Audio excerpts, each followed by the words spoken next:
Hello everyone and welcome back to 5 Minute News. All the news you need and all the time you have. This week's top story, Little Tuesday, happened last night as a big win for Biden, moving him closer to securing the nomination. Biden carried 4 of the 6 states, Sanders is only so far secured in North Dakota, and Washington is, at the time of this recording, not yet decided. But Sanders is the one currently in the lead there. The reason this has shifted the race so much is that Sanders' surprising performance on Little Tuesday in 2016 is what gave him a lot of momentum going forward after that point, and his loss here really hurts his chances. 538 Politics currently has him at a 1 in 100 shot of winning, while Biden is at a 99 in 100 shot of winning. Sanders reporters should know, however, that while 538 so far in the race has been fairly accurate, they may now suffer from XCOM accuracy. Elizabeth Warren ended her campaign last Thursday, but has yet to formally endorse anyone. In the midst of all this, Gabbard is still, of course, present. Who would have thought she would have been third? Not me. I think that the magazine Foreign Policy may have summarized this last week best with their headline, Biden Dominates and Coronavirus Rampant. Which brings us to our next topic, the ever-spreading nCOV-19. While President Trump claimed that due to April heat, the virus would miraculously disappear overnight, despite these claims, E3, a major gaming convention, has canceled this year's convention, which was going to be held June 9th through 11th, which speaks that they may not believe Trump's claim and may consider it going through April all the way to June and even longer. In the midst of all this, over 290 million students have been kept at home because of the virus throughout the world. China still hasn't returned to normal since January, which has caused supply chain disruptions worldwide. The Atari VCS was delayed due in large part to not being able to build the thing in China. Apple's new iPhone may also be pushed back for similar reason. These knock-on effects will impact the world for years to come, as even after this whole thing is taken care of, there will still be the impacts from all these kids out of school and all the supply chain problems. Turning to the United States, or more accurately, the coast of it.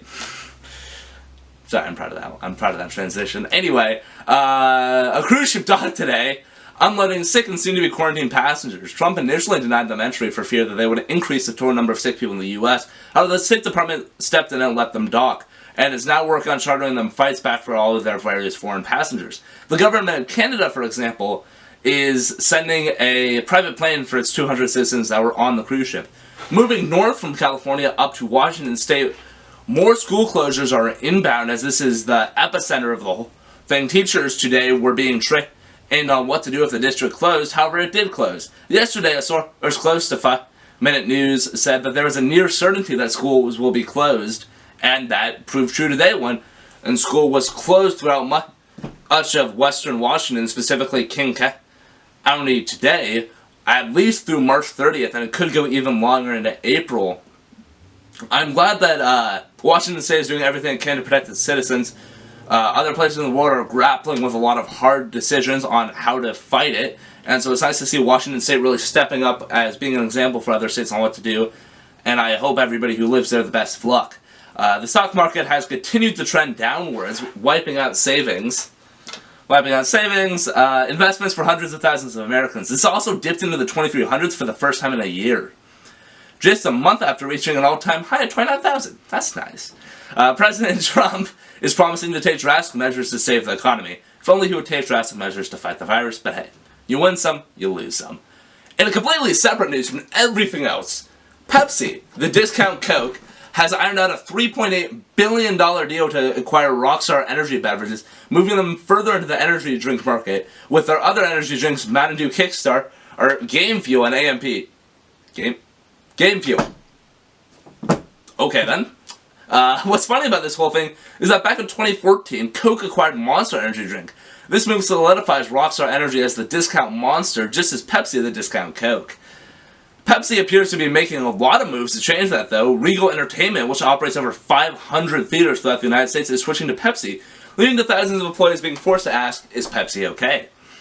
The answer is always no. Give me Coke or give me death. Anyway, despite this, Pepsi is still a long ways away from overtaking Coke. While stock isn't everything, Pepsi stock is at a 130 to Coke's 200.